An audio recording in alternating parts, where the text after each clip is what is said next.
মানুষের, এ জাতির মানুষের যারা প্রতিনিধিত্ব করে না, যাদের কাজই হলো পেট আর পকেট আর ক্ষমতার দান্দা। এক দলের হালত কি, যে করেই হোক ক্ষমতায় টিকে থাকতে হবে। আরেক দলের হালত কি, যে করেই হোক ক্ষমতায় যেতে হবে। মনে করেন না এটা চেঞ্জ হলেই মনে হয় খুব শান্তি চলে আসবে। অবস্থা জানেন না, অবস্থা জানেন না। প্রিয় উম্মাহ, প্রিয় জাতি, আল্লাহি বিল্লাহি তাল্লাহি, তোমাদেরকে যদি প্রকৃত কেউ ভালোবাসে, এই উম্মার আলেম সমাজ তোমাদেরকে ভালোবাসে। তোমাদের দুর্যোগে দুর্বিপাকে, তোমাদের বিপদে মুসিবতে এই উম্মার আলেমগণ তোমাদের কাছে জাপায়া পড়ে। বন্যায় তোমরা দেখো উলামায়ে কেরাম ত্রাণ নিয়ে তোমাদের কাছে হাজির। কি সত্য না মিথ্যা? বিভিন্ন দুর্যোগে দেখো উলামায়ে কেরাম তোমাদের কাছে হাজির। অতএব তোমাদেরকে বলবো, সতর্ক হও, সতর্ক হও। কারো কথাই কান দিয়ে অতি উৎসাহী হয়ে আমাদের যেমন কিছু করা চলবে না, তেমনি ভাবে একেবারে বেখবর হয়ে গেলেও চলবে, সজাগ থাকা লাগবে। প্রিয় উম্মাহ, প্রিয় জাতি, আমরা তোমাদের কথা বলি, আমরা আল্লাহকে ছাড়া সুবহানাল্লাহি ওয়া বিহামদিহি, আরে কেমন আল্লাহ, কেমন রব, যিনি ছিলেন, আছেন, থাকবেন।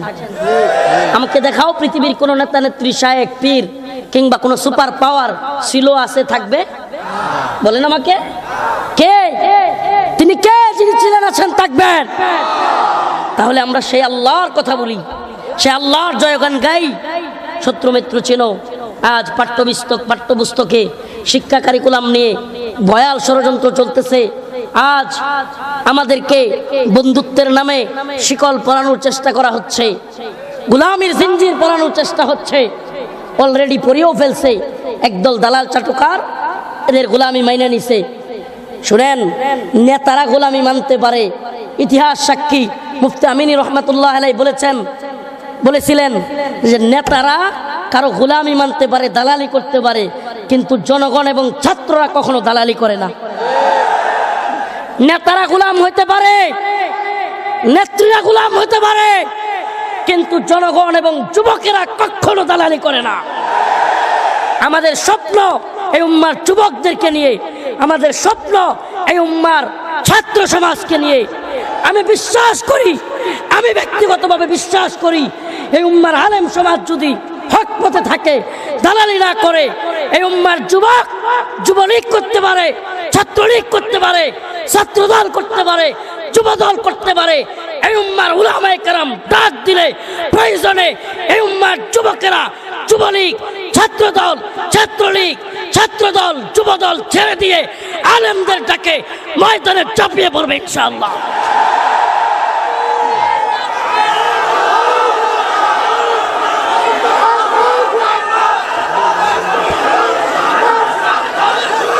আমরা বিশ্বাস করি একথা, আমরা বিশ্বাস করি, এই উম্মার কল্যাণের কাজ করবার চেষ্টা করি।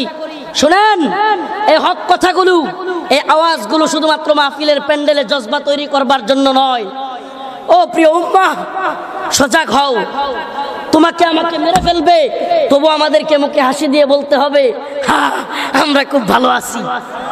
তোমাকে আমাকে বন্যার বানে বাসায় দিবে, মায়ের সামনে সন্তানের লাশ ভাসবে, তবুও বলতে হবে আমাদের বড় উন্নয়ন হচ্ছে। তোমাকে আমাকে এই অবাক করা কথাগুলো শুনতে হবে। প্রিয় ভাইরা আমার, এজন্য বলি, এ জাতি কবে সজাগ হবে, কবে সজাগ হবে? আরে এতই যদি বন্ধুত্ব, আমাদের তিস্তার পানি কোথায়? আমাকে বলেন, এতই যদি বন্ধুত্ব, আমাদের তিস্তার পানি কোথায়? আমরা এখনো পানি পাই না কেন? এতই যদি বন্ধুত্ব, যখন পানি দরকার তখন না দিয়া, যখন এই এলাকার মানুষের একটুও পানির দরকার নাই তখন পানি দিয়া এই বানবাসী মানুষকে বাসায় দেওয়া কেন? এজন্য বলি, আমাদেরকে বন্ধুত্ব শেখানোর দরকার নাই। বাণিজ্য চলবে, বন্ধুত্ব চলবে, ঠিক আছে মেনে নিলাম, কিন্তু মনে রাখবেন বন্ধুত্ব হয় 50-50। আপনারা 100 ভাগ আমাদেরকে মারবেন, কাটবেন, আর বলবেন হা হা কত বড় বন্ধুত্ব। আমাদেরকে হাস্যকর জাতি বানাতে চায় এরা। আমরা হাস্যকর জাতি নই। আমরা বীরের জাতি। মুসলিমরা কিসের জাতি? বীরের জাতি। আমরা শাহজালাল মুজাররাদে আমিনীর সন্তান, আমরা মুফতি আমিনীর সন্তান, আমরা শাইখুল হাদিসের সন্তান। আমরা মরতে জানি, শাহাদাত বরণ করতে জানি, কিন্তু দালালি করতে জানি না। আল্লাহর জন্য প্রয়োজনে 1000 বার জীবন দেব, দ্বীনের জন্য প্রয়োজনে 1000 বার জীবন দেব, কোরআনের জন্য প্রয়োজনে 1000 বার জীবন দেব, কিন্তু কারোর সামনে মাথা নত করব না। রাজি আছেন ইনশাআল্লাহ? সজাগ থাকতে হবে জাতি, সজাগ থাকতে হবে। এই আধিপত্যবাদী এই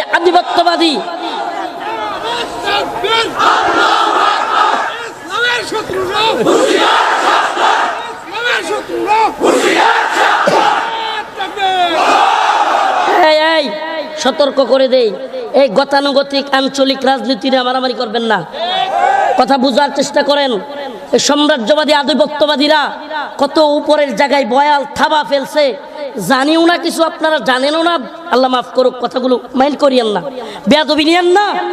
এই আধিপত্যবাদীরা, এই সাম্রাজ্যবাদীরা, এই নতুন নব্য সাম্রাজ্যবাদী এই উপমহাদেশের যারা রাম রাজত্ব প্রতিষ্ঠা করতে চায়, যারা আমাদের বাবরি মসজিদ ভেঙে রাম মন্দির করেছে, এদের থাবা কত ভয়াবহ। আপনি আছেন এই দল আর ওই দল নিয়ে মারামারি করেন, আপনি আছেন অমুক সাবরেনিয়া তমুক সাবরেনিয়া, মনে করেন এরাই মনে হয় সব করে ফেলতেছে। আরে এরা কেউ আপনার আমার শত্রু না। মুসলমানের ঘরের সন্তান, প্রশাসনের লোক হোক, যেই ঘরের লোক হোক, এরা আমাদের কেউ শত্রু না। কথা ভালোভাবে বোঝার চেষ্টা করেন। এরাও এই অঞ্চলের ক্ষতি, এই অঞ্চলের কষ্ট এরাও বুঝে, প্রত্যেকেই বুঝে। কি বুঝে না? কথা কয় না। বন্যায় বাইসা গেলে কি আপনি যান না মেম্বারও যা? বলে না। বন্যায় বাইসা গেলে আপনি যান না আপনার ইউনিয়ন চেয়ারম্যানও যা? সবাই। অতএব দুঃখটা আপনাদের আমি বুঝি, আমি এত দূর থেকে বুঝি, আমি তো বাসি না, কিন্তু এই উম্মার ফিকির আমাদের কলিজাগুলো পুরা ফেলে। ওয়াল্লাহি আল্লাহ, কত দিন কত রাত কেটে গেছে এই জাতির কথা চিন্তা করতে। জেলখানার রাতগুলো কাটিয়েছি, গভীর রাত পর্যন্ত, প্রায় রাতেই ঘুমাতে পারি নাই। কারণ আমরা তো ইমানগুলো, জেল জীবনগুলো একবার চোখে দেখেছি যে এই উম্মার কি হইতেছে। অনেকে জানে না এটা।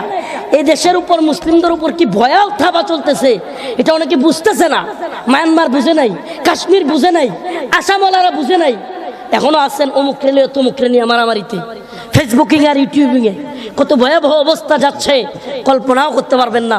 অতএব ও প্রিয় উম্মাহ, আমাদেরকে একটা ফোকাস করতে হবে, একটাই ফোকাস।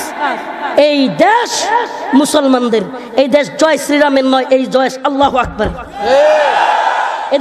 এদেশের সকাল হয় আল্লাহু আকবারের ধ্বনিতে, এদেশের বিকাল হয় আল্লাহু আকবারের ধ্বনিতে, এদেশের আকাশ বাতাস প্রকম্পিত হয় আল্লাহু আকবারের ধ্বনিতে। অতএব এদেশে আল্লাহু আকবার চলবে। এদেশ আধিপত্যবাদীদের দখলে গিয়ে